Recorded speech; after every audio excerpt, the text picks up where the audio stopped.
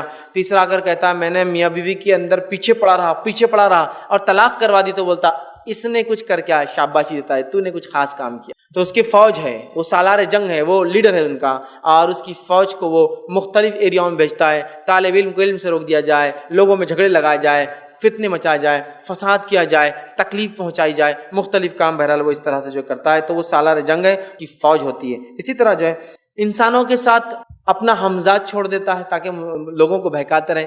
اور ہمزاد کا معنی یہ ایک جس کو قارین کہتے ہیں، یہ ایک جن ہوتا ہے. جیسے ہی انسان پیدا ہوتا ہے تو شیطان اپنے چیلے چپاٹوں میں سے، اپنی فوج میں سے ایک کو لیتا ہے اور اس انسان کے ساتھ زندگی بھر کے لیے لگا دیتا ہے.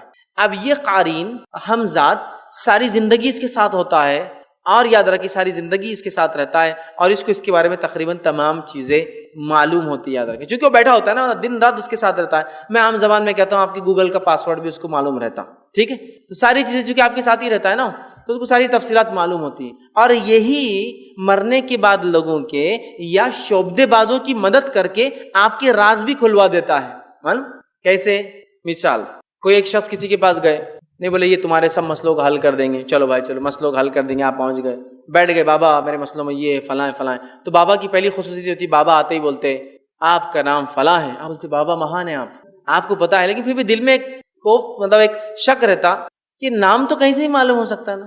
آپ کے دادا کا نام یہ تھا، اوہ مہان ہے بابا، لیکن پھر بھی شک رہتا کہ یہ بھی تو کوئی بتا سکتا ہے نا، یہ تو دادا کا نام بھی تو ہو سکتا ہے. پھر بھی آپ کو یقین نہیں آتا. پھر وہ جو شعبدے باز رہتا وہ بولتا ایک دن آدھی رات کو فلاں کھیت میں بابا بس آگے کا مت بول کھولو، شیور یہ ہوا تھا اس رات ایسا ہوا تھا، آگے آپ مت بولو کیا ہوا تھا. مان گیا، قائل ہو گیا، آپ بہت پہنچے ہوئے سدھی، بہت اونچے، آپ سمجھ میں آ گیا میرے کو. تو وہ واقعہ کس کو بھی میں اکیلا تھا، ہاں تو میرے کو سب معلوم. آپ وہ ہو جاتا ہے. اب یہ کیسے معلوم کرتا ہے؟ 1 منٹ میں بتاتا ہوں آپ کو. کوئی بڑی بات نہیں ہے سوائے اس کے کہ وہ کفر کرتا ہے، بس مسئلہ یہ. اور ایک مومن سب کچھ کر سکتا ہے لیکن کفر و شرک کیا کرتا ہے؟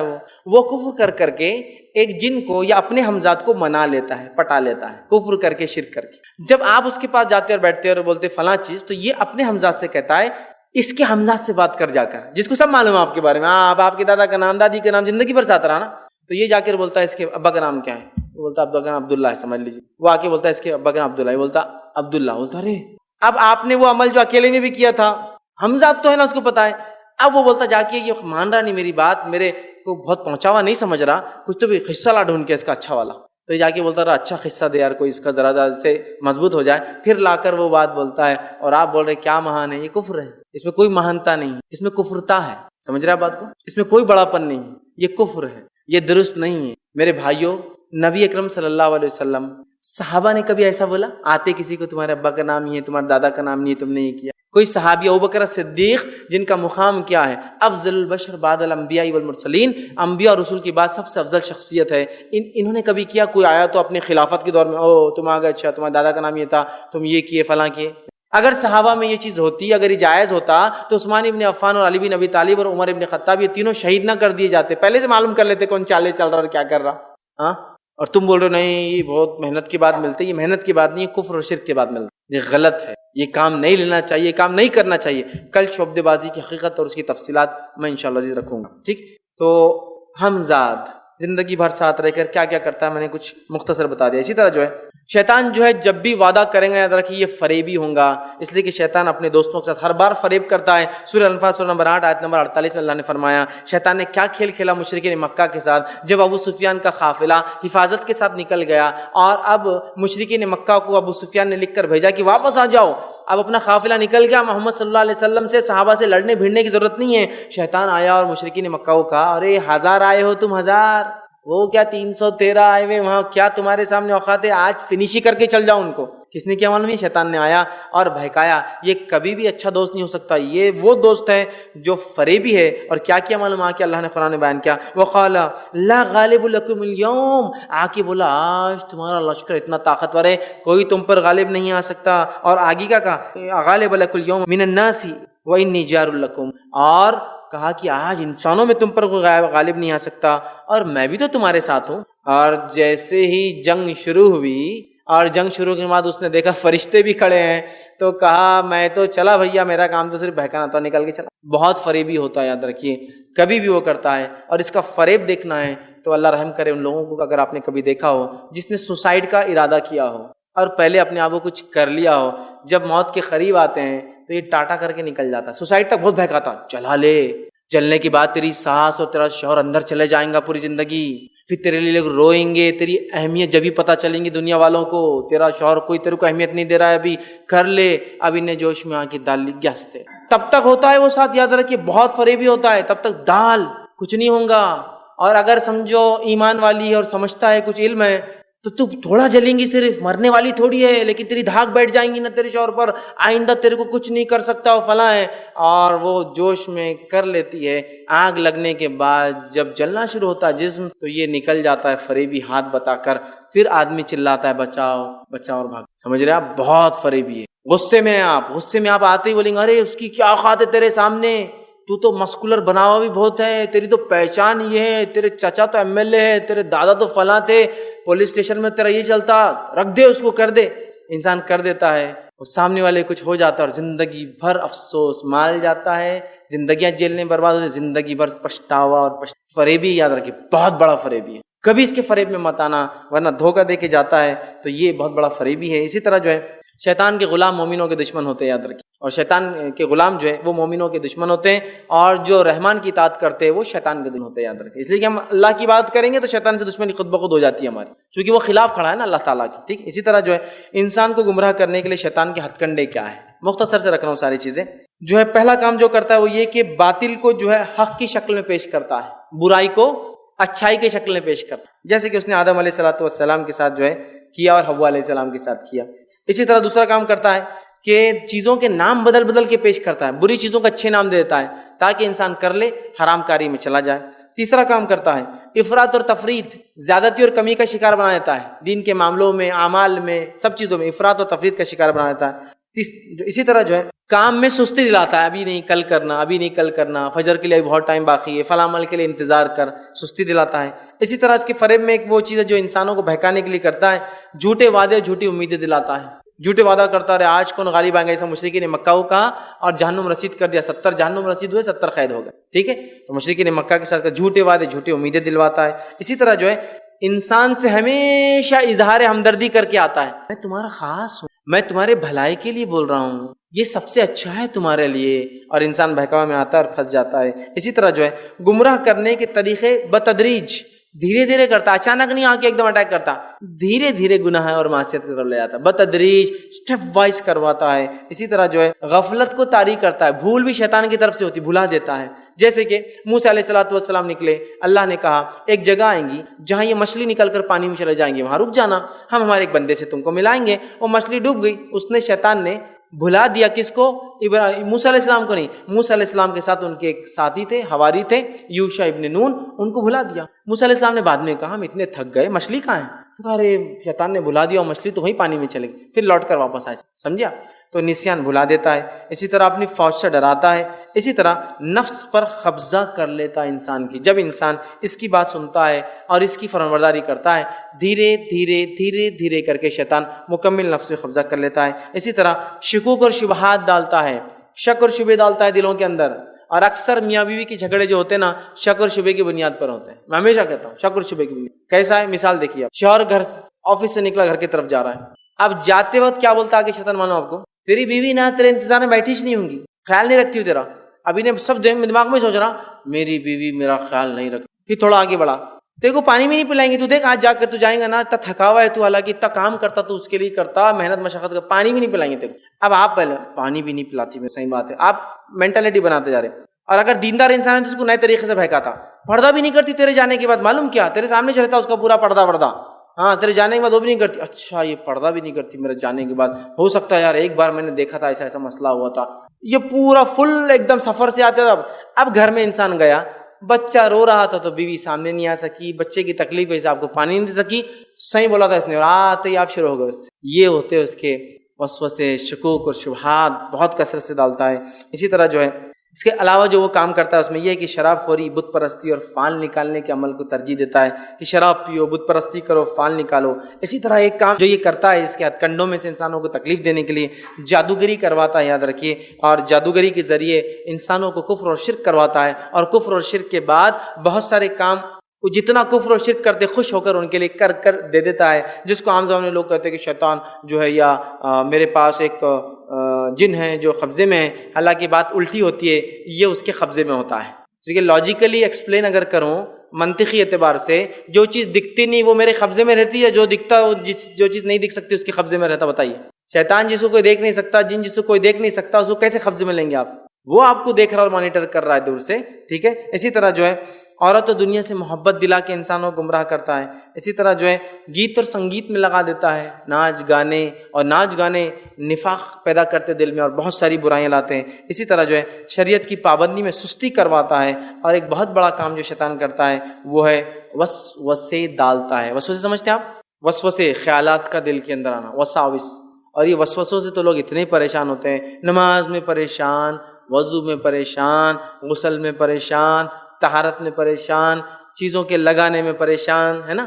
یہ وسوسے ڈال دیتا. وسوسہ کیسے ڈالا؟ نماز کے لیے کھڑے ہوئے، 2 ہوئی کہ 3 ہوئی تیری، ارے یار چلو اب احتیاط سجدے سہو کر لیتا ہوں، ڈالا وسوسہ. آپ جو ہے وضو کر رہے 3 بار دھو لیا ہاتھ، 3 بار نہیں شاید 2 بار ہی ہوا، اور شاید کچھ تو سوکھا رہ گیا، ایک بار ایکسٹرا کر لینا، ایکسٹرا کر لیتا وسوسہ. ٹھیک، گھر سے باہر نکل دروازہ لگا رہے، شاید نہیں لگا پھر چیک کر لینا، کیا کر رہے یار تم یہ؟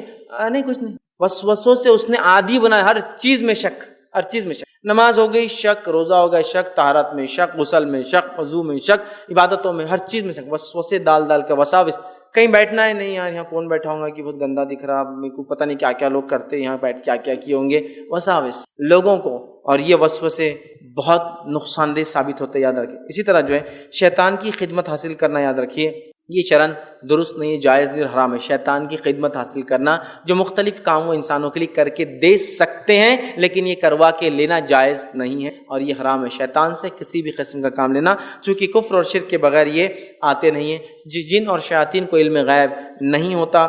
کاہن اور نجومی ان سے مدد لیتے جو یاد رکھیے کہانت اور نجومیت جو بھی انسان کرتا ہے، اس کے پاس جانا، اس کا سیکھنا سکھانا کرنا کرانا تو کفر ہے. ان کے پاس جانے سے ہم بھی کافر ہو جاتے ہیں. آپ سمجھ کے حدیث ہے مسند احمد کی روایت، آپ نے فرمایا جو کاہن کے پاس جائے، اس سے کوئی سوال کرے اور اس کے جواب کا یقین کر لے، اس نے اس چیز سے کفر کیا جو محمد صلی اللہ علیہ وسلم پر نازل ہوئی، وہ شریعت کا منکر ہو جاتا ہے. تو ان کی مدد نہیں لی جا سکتی، حالانکہ کہیں کچھ مرتبہ بات صحیح بتاتے ہیں. اسی طرح جو ہے شیطان کا مقابلہ کرنے کے لیے ہمارا ہتھیار کیا ہوگا، اور بات کی میں خاتمے کی طرف جا رہا ہوں. ہمارا سیلف ڈیفنس کیسے ہوگا ان جنوں سے اور شیاطین سے؟ تو پہلی چیز احتیاط کرنا. Prevention is better than cure. احتیاط کرے، ایسے کوئی کام نہ کرے جس سے یہ آپ کے پاس آئے یا نزدیک آئے. دوسرا کام ہے قرآن و سنت کی پابندی کرنا مضبوطی کے ساتھ. تیسرا کام ہے کہ اللہ کے حضور میں ہمیشہ شیطان سے پناہ مانگنا، خاص طور سے کب وہ بھی یاد رکھیے، پناہ مانگنا کب؟ بیت الخلا جاتے وقت، پیشاب اور پیخانے کو جاتے وقت. دوسرا غصے کے وقت، اس لیے کہ غصے کے وقت شیطان آ کر بہکاتا ہے. آپ فرماتے ہیں غصہ شیطان کی طرف سے ہے، اور اس کا علاج یہ کہ انسان کھڑا ہے تو بیٹھ جائے، بیٹھا ہے تو لیٹ جائے، یا وضو کر لے، اس لیے کہ وضو پانی آنکھ کو بجھا دیتا ہے. ٹھیک ہے، تو غصے کے وقت خاص طور سے پناہ مانگی تو یہاں بہت بہکاتا ہے. جمعہ کے وقت اللہ میں پناہ مانگی، ورنہ اولاد میں آپ کی پیدا ہونے والی شامل ہو جاتا ہے. گدھا اگر رات میں چیخے تو آپ نے فرمایا کہ اللہ میں پناہ مانگو، اس لیے کہ وہ دیکھتا ہے جو تم نہیں دیکھتے. اسی طرح بچوں کی حفاظت کے لیے خاص دعائیں پڑھا کیجیے، اس لیے کہ شیطان تنگ کرتا ہے. اسی طرح خاص پناہ ہم جب مانگے کہ جب جو ہے ہمیں کوئی کام کرنا ہو، ورنہ شیطان اس میں داخل ہو جاتا ہے. ایک بہت پیارا جو ہے ایک قول ہے، ایک سلف نے کہا تھا، اور انہوں نے اپنے بچوں سے، اسٹوڈنٹ سے پوچھا، تلاميذ سے ایک دن، اور کہا اگر شیطان تمہارے سامنے برائیوں کو اچھائی بنا کے پیش کرتا ہے تم کیا کرو گے؟ تو انہوں نے کہا ہم لڑیں گے. تو کہا کب تک لڑو گے تم؟ ہر بار آئیں گا. تو انہوں نے کہا سب سے بہترین چیز یاد رکھ لو، اگر کتا تمہارے پیچھے لگتا ہے یا بھونکتا ہے تو تم کیا کرو گے؟ تو کہا اس کو ہم ہکا لیں گے. تو کہا کب تک کتے کو ہکا لو گے تم؟ سب سے بہترین طریقہ یہ، کتے کے مالک کو آواز دو کہ اپنے کتے کو کنٹرول میں رکھے. سب سے بہترین طریقہ شیطان سے بچنے کا، اللہ میں ہمیشہ پناہ مانگے کہ اس سے ہمیں بچا لینا، کہ تو اس سے ہم لڑ نہیں سکتے، یہ تو ہمیشہ نئے روپ میں آئیں گا. سب سے بہترین طریقہ ہے اللہ میں پناہ مانگے کہ اللہ ہمیں اس کو بچا لے، چونکہ شیطان بھی تو اللہ کا ہی بنایا ہوا ہے، وہ خود تھوڑی کوئی خالق ہے نا، اللہ کی بنائی مخلوق ہے، اللہ کا اس پہ بھی فل کنٹرول ہے. ٹھیک ہے. اسی طرح جو ہے ایک شبہ لوگوں کو ہوتا ہے، وہ کیا ہے؟ من قرآن حدیث سے علاج کرایا تو کچھ اثر نظر ہی نہیں آ رہا ہم کو، لیکن وہاں جا کے جھک گئے، وہاں رگڑ لیے، یہاں کا چاٹ لیے، وہاں کا چپکا لیے، یہاں کا لگا دیے، یہاں کا ٹھوک دیے، یہاں کا لٹکا لیے، یہاں کا دبا دیے، یہاں کا دھو کر پی لیے، تو بہت فائدہ ہو رہا، ریلیکس محسوس کر رہے ہیں. لیکن اگر وہ قرآن بولے نا تو تکلیف بڑھ جا رہی ہے اور کچھ فائدہ نظر نہیں آ رہا. تو میں آپ کو ایک سوال کرتا ہوں، آپ نے آ کر مجھ سے کہا میرے کھیت میں جو ہے چور آ جا رہے, ڈاکو آ جا رہے ہیں, میں کیا کروں؟ تو میں کہہ رہا ہوں ڈاکوؤں سے بچنے کے لیے آپ ہتھیار لے لیجیے. اب آپ جا کر گورنمنٹ سے ہتھیار لے رہے ہیں, گورنمنٹ نے ایک ہتھیار آپ کو اسائن کیا. اب ہتھیار اتنا بھاری گورنمنٹ دے دے رہی ہے آپ کو کہ بس ڈاکو آ رہے ہیں نا آپ کے کھیت میں اٹیک سے بچنے کی. اب مسئلہ یہ کہ میرے ہاتھ میں طاقت نہیں ہتھیار کو اٹھاؤں, اور اٹھ بھی جاتا تو چلانا ہی نہیں آتا میرے کو, تو غلطی کس کی ہے؟ ہتھیار کی یا چلانے والے کی؟ چلانے والے کی. ہتھیار تو سب سے اچھا دیا گیا آپ کو اپنی حفاظت کے لیے, آپ کو چلانا نہیں آتا تو آپ کی غلطی ہے. ہم سب سے پہلے قرآن حدیث سے علاج وہ تقوی اور وہ عقیدے کے ساتھ کرتے کیا؟ پوری دنیا گھر کے گھوم کے, در در گھوم کے, دیوار دیوار چاٹ کر, رگڑ کر, مل کر, چپکا کر, دھو کر, لٹکا کر جب آ جاتے چلو قرآن حدیث سے بھی کر لیتے.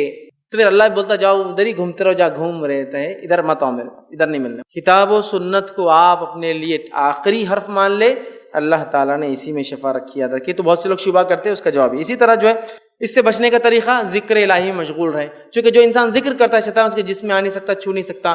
چونکہ اگر انسان ذکر کرے شیطان داخل ہوتا رہے وہ وہیں مر جاتا ہے, اس کی موت ہو جاتی. ذکر میں مشغول رہے. اسی طرح جو ہے مسلمانوں کی جماعت سے وابستگی اختیار کرے, ٹھیک ہے, اس لیے کہ آپ سے فرماتے اکیلے کے ساتھ شیطان ہوتا ہے, دو ہو تو شیطان بھاگ جاتا ہے. کلیکٹ مطلب جمع رہے, گروپ میں رہے, مسلمانوں کی جماعت سے مسلمانوں کے ساتھ رہے, ٹھیک ہے. اسی طرح شیطان بچنے کے لیے جو کام کرنا ہے وہ یہ ہے, شیطان کے منصوبوں کی نقاب کشائی, جو اس کے پلانس ہیں اس کو علماء اظہار کرے, لوگوں کے سامنے بتائے اس کے پلانس کیا ہے تاکہ لوگ اس سے بچ سکے. جو اسی طرح جو کام کرنا ہے شیطان سے بچنے کے لیے وہ یہ ہے کہ شیطان کی مخالفت میں کام کیجیے, مطلب جو اللہ کہتا ہے کیجیے, خود بخود شیطان کی مخالفت ہوتی ہے. اسی طرح جو ہے جلد بازی سے کام نہ لے, اس لیے کہ جلد بازی کا کام شیطان کی طرف سے ہوتا ہے, اور انسان کو, ابن آدم کو شیطان جلد بازی کروا کے کام خراب کرانا چاہتا ہے. اسی طرح شیطان سے بچنے کے لیے یاد رکھے جو کام کرنا ہے اس میں یہ بھی ہے کہ جمائی کو نہ لے. آپ نے فرماتے جمائی یوننگ, جمائی آپ نے فرماتے شیطان مومن کو جمائی دلواتا ہے. جمائی جب مومن جمائی لیتا ہے تو اس سے اس پر سستی طاری کر دیتا ہے. لہٰذا اگر تم میں سے کسی کو جمائی آئے تو کیا کرو, اسے مت لو, روکو, منہ کو پکڑ لو, لینا نہیں چاہیے. جمائی کو روکنا ہے, چونکہ جمائی آپ نے کیا فرماتے حدیث کے الفاظ سنی, اس طرح سے آپ نے فرمایا جمائی لینا شیطانی فعل ہے. اگر تم میں سے کسی کو جمائی آئے تو اسے حتی الامکان روکنا چاہیے, کیونکہ جب کوئی کہتا ہے ہاں, جمائی لیتے وقت لوگ کہتے ہیں نا ہاں کہتا ہے, تو اس سے شیطان جو ہے ہنستا ہے اور خوش ہوتا ہے.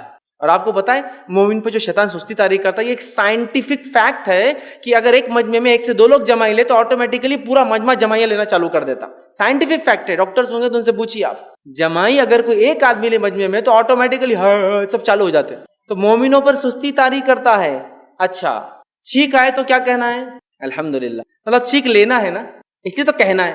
حدیث میں کیا ہے, چھینک آئے تو جس کو چھینک آئے وہ کہ الحمدللہ, سامنے والا جواب دے یرحمک اللہ, اور پھر تم اس کو پلٹا کے جواب دو اللہ یہدیکم اللہ ویصلح بالکم, ٹھیک ہے. تو یہ اس کا طریقہ ہے, چھینک لینا ہے. جمائی کو روکنا ہے, شیطانی پھیلے. ہم لوگ کیا کرتے, چھینک آئے اور کوئی لے لیا تو ارے کیا بیڈ مینرز ہے, ٹکٹس نہیں تم کو, مجلس میں چھینک لے رہے. چھینک کو لینا ہے اور جمائی لینا نہیں ہے, لیکن جمائی کا تو معاملہ پورے مجمع میں بتا دیں تو ارے نہیں باس بہت تھک گیا میں آج. چھینک لینا ہے ٹکٹ سے خلاف, جمائی لینا شیطانی فعل, یہ ٹریڈیشن ہو چکا ہے وہاں پر. دیکھیے آپ کیسا کرتے لوگ. بہرحال جمائی نہیں لینا چاہیے ورنہ وہ یہ بچنے کا طریقہ میں. اسی طرح جو ہے توبہ اور استغفار کی کثرت کرنا چاہیے, اس لیے کہ انسان سے گناہ ہوتے ہیں اور شیطان اس پہ حاوی ہوتا جاتا ہے. توبہ اور استغفار سے شیطان نکل جاتا ہے. اسی طرح جو ہے شک اور شبے کا ازالہ کر دینا چاہیے, جب بھی کوئی شک اور شبہ ہو لوگوں میں فوراً اس کی وضاحت کر دینی چاہیے. اسی طرح جو ہے شیطان سے بچنے کی چند طریقے تھے. اسی طرح آصف زدگی, وہ شیطان جو حاوی ہو جاتا ہے اس کے تعلق سے ہم کیا کریں. تو آصف زدگی کے جو وجوہات ہیں ان وجوہات میں سے علامہ ابن تیمیہ رحمہ اللہ مجموع الفتاوی میں لکھتے ہیں شیطان کیوں حاوی ہو جاتا ہے کسی پر یا آنکھ میں گھس جاتا ہے. پہلا وہ لکھتے ہیں کہ جنات انسانوں پر جو ہے کبھی جنسی خواہشات کی بنیاد پر حاوی ہو جاتے ہیں, مرد عورت خوبصورتی کی وجہ سے یا اس کو خواہش ہوتی جنسی ہوتے ہیں, عشق کی وجہ سے. اس طرح آگے لکھتے ہیں اور کہتے ہیں کہ کبھی دشمنی کی وجہ سے, انتقام کی وجہ سے, کبھی سحر جادو کی وجہ سے کوئی ان کو بھیج دیتا ہے, کبھی ان کو جانے انجانے میں تکلیف پہنچنے کی وجہ سے, یا پھر کبھی جان بوجھ کر, یا پھر کبھی ہم پیشاب کر دیتے سوراخوں میں اس کی وجہ سے, یا پھر پانی پھینک دیتے گرم اس کی وجہ سے. کچھ چیز ان کو ناراض ہو جاتی ہے جانتے بوجھتے یا انجانے میں, اور اس وجہ سے وہ ناراض ہو کر انسانوں کو لپٹ جاتے ہیں. ٹھیک ہے, اب ہم کیا کریں اگر ایسا ہو تو ہمیں چاہیے کہ ہم جو ہے اس کا علاج قرآن اور سنت سے کریں. ٹھیک ہے, قرآن اور سنت سے کریں.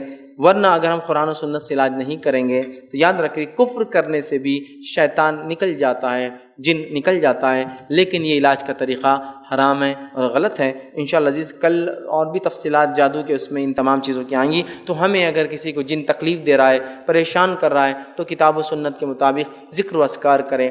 داخل ہو گیا آصف زدگی ہے تو اس کو نکالنے کے لیے قرآن و حدیث کا استعمال کریں۔ میرا ایک تفصیلی اس پہ عنوان پہلے بھی ہو چکا ہے جس کا نام ہے جن اور جادو کی حقیقت، جس میں نے ایک ہی ٹاپک میں جن کے بارے میں کچھ باتیں اور جادو کا مکمل علاج میں کیا پڑھا جائے اس کی پوری تفصیلات کتابوں کے نام دیے۔